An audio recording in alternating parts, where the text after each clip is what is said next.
Viewers, मैं हूं शाकिर सोलंकी।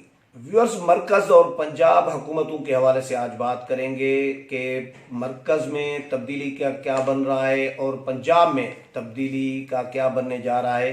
इस हवाले से जो डेवलपमेंट्स हो रही हैं, जो मुज़ाकरात हो रहे हैं मुख्तलिफ जमातों के दरमियान, इस पर आज बात करेंगे। और नंबर गेम के हवाले से भी बात करूंगा कि मरकज़ में नंबर गेम क्या है। पहले एक प्रोग्राम कर चुका हूं, उसमें थोड़ी कन्फ्यूजन थी, उसकी भी वजाहत कर दूंगा।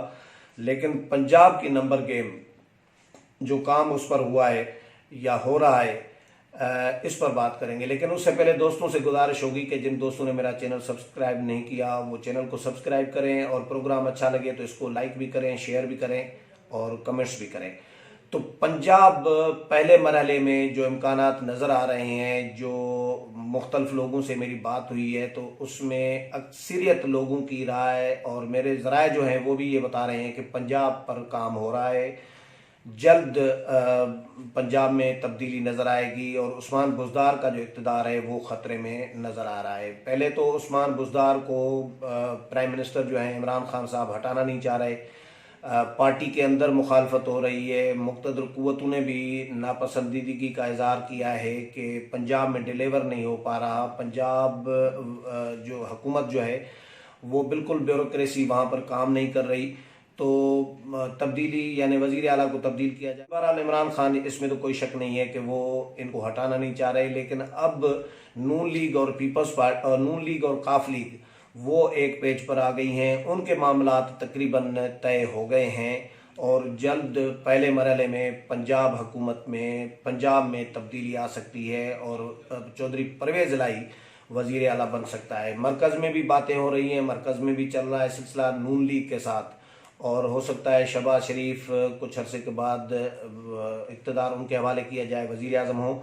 लेकिन पहले मरहले में जो अभी काम चल रहा है वो चल रहा है पंजाब में। तो पंजाब में 368 टोटल नशस्तें हैं इस वक्त पंजाब असम्बली में। उनमें से 195 हैं PTI के पास और 173 हैं अपोजिशन के पास, यानी 12 वोटों का फ़र्क है। 173 और 195 में 12 वोटों का डिफरेंस है। तो 12 वोट चाहिए अपोजिशन को, 12 भी नहीं चाहिए वैसे, यानी 7 वोट चाहिए। 7 वोट चाहिए तो फिर अपोजिशन अक्सरियत में आ जाएगी।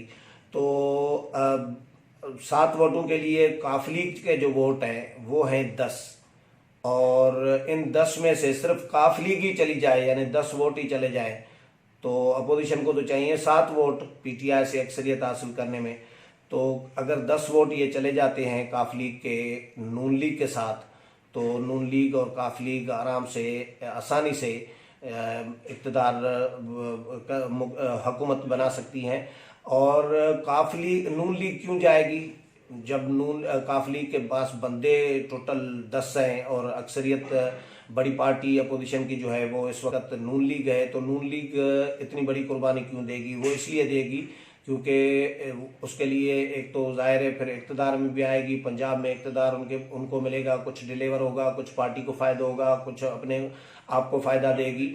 लेकिन मरकज़ का भी उसके साथ हो सकता है नत्थी किया जाए कि मरकज़ में फिर जब भी तब्दीली आई, महीने के बाद आए, 6 महीने के बाद आए, 3 महीने के बाद आए, तो उसमें फिर काफ लीग PTI का ज़ाहिर है जब पंजाब में चली जाएगी हुकूमत में तो मरकज़ में भी अपोजिशन में ही आ जाएगी। अब मरकज़ में इस तरह कभी कभार होता है कि सूबे में इत्तेहादियों और मरकज़ में मुखालफों, या सूबे में मुखालफों मरकज़ में इत्तेहादियों, इस तरह के पहले वाक़यात हुए हैं। जमात इस्लामी का भी हुआ था। जमात इस्लामी पिछले हुकूमत में KPK में PTI की इत्तेहादी थी पिछले दौर में, और मरकज़ में अपोजिशन में बैठी हुई थी। इस तरह होता है। तो काफ लीग मरकज़ में इत्तेहादी भी बन सकती है वक्ती तौर पर कुछ अरसे के लिए, जब तक ये मरकज़ के मामला तय हो जाए। तो ये 2 जो अरकान हैं वो नाराज़ भी हैं, यानी जो PTI से नाराज़ हैं। वैसे तो 20 अरकान की खबरें चल रही हैं मार्केट में कि फारवर्ड ब्लॉक उन्होंने बना लिया है, लेकिन उन्होंने ये प्रेशर उन्होंने डालना शुरू किया है कि तरक्याती मंसूबों के हवाले से या वजारतों के हवाले से कोई मुख्तलिफ जो डिमांड्स हैं उनकी, वो अगर पूरी हो जाती हैं तो हो सकता है वो उनमें से कुछ चले जाए वापस। लेकिन कुछ नाराज़ ज़रूर हैं। 2 अरकान तो सीधे सीधे सुनाए खड़े हैं अपोजिशन के साथ हुकूमत के मुखालफत में, जो हुकूमत के हैं।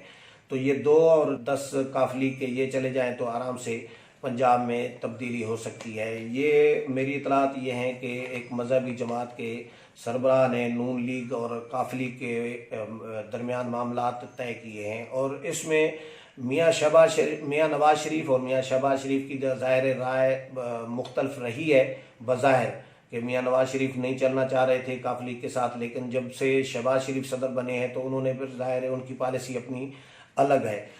तो मरकज़ में भी इसी तरह का ही जो नंबर गेम है, मैंने जो प्रोग्राम किया था उसमें कुछ दिन पहले तकरीबन पिछले हफ्ते किया था, तो उसमें मैंने 26 वोटों का डिफरेंस दिखाया था, लेकिन वो बज़ाहिर तो 26 का है, लेकिन 26 चाहिए नहीं।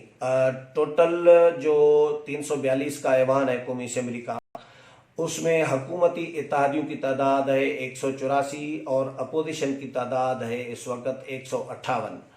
तो 184 में से अगर 14 वोट माइनस कर दें तो 170 बन जाते हैं। यानी पीटीआई के जो इस वक्त 184 मेंबरान हैं इत्तेहादियों समेत, इनमें से 184 में से 14 माइनस कर दें तो पीटीआई के पास, इत्तेहादियों के पास 170 रह जाएंगे। और जब ये 14 जो माइनस होंगे पीटीआई में से, वो अगर शामिल करें 158 में तो ये बन जाते हैं 172। यानी पीटीआई 170 हो जाएगी और अपोजिशन 172 हो जाएगी। तो यकीनन फिर अपोजिशन के पास अक्सरियत हो जाएगी तो वो इक़्तिदार में आ सकते हैं। तो 26 वोटों का फ़र्क नहीं है, सिर्फ 14 वोट अगर मिल जाते हैं पीटीआई अपोजिशन को पीटीआई के।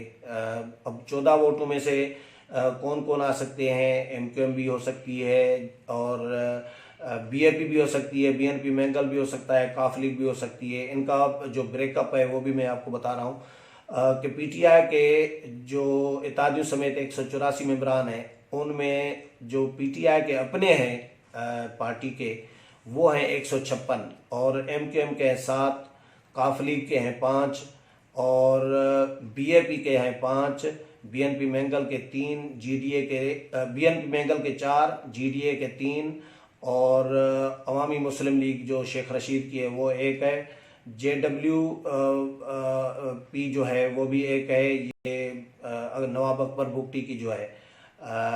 इनके अलावा 2 आज़ाद मेंबरान है। ये पीटीआई की और इत्तेहादियों की स्ट्रेंथ है। इसमें अगर फ़र्ज़ करें 7 एमक्यूएम के निकाल दें, 5 काफ लीग के निकाल दें तो ये 12 हो जाते हैं, 4 मैंगल के भी निकाल दें, ये तो पक्के हुकूमत से जाने के लिए हर वक्त तैयार बैठे हैं। जब भी इनको इशारा मिलेगा मुक़्तदर क़ुव्वतों का, ज़ाहिर है ये इस्टेब्लिशमेंट के करीब रहे हैं और इनकी कुर्बत ज़्यादा रही है, तो इनको इस्टेब्लिशमेंट से जब भी इशारा मिलेगा तो ये निकल जाएंगे। यानी 7 एमक्यूएम के, 5 काफ लीग के, 12 और 4 जो हैं बीएनपी मैंगल के, ये 16 मेंबरान। और चाहिए अपोजिशन को टोटल 14 मेंबरान, तो अपोजिशन को 16 मिल जाएंगे तो उनकी 74 तादाद हो जाएगी।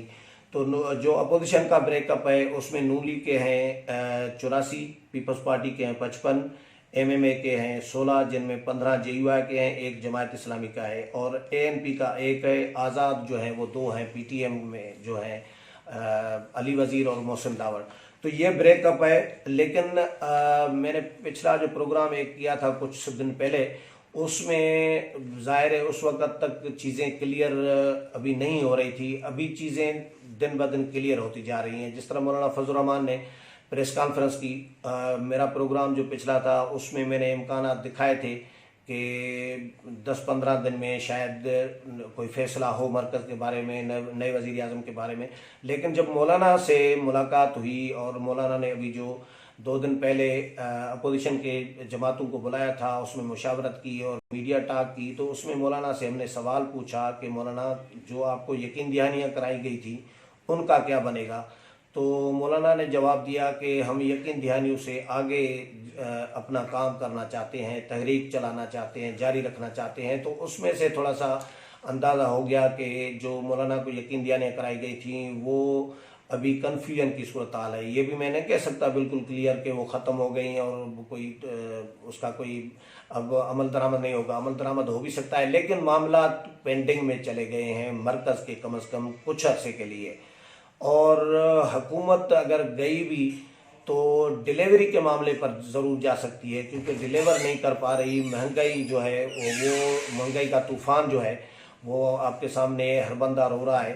तो हुकूमत को ख़तरा जो है वो महंगाई और डिलीवर न करने से है। वो जब भी मामलात बने, जब ज़ाहिर है इत्तेहादियों को इशारा मिलेगा तब ये मामलात होंगे। लेकिन फ़िलहाल पंजाब हुकूमत पर जो है वो तलवार लटक रही है।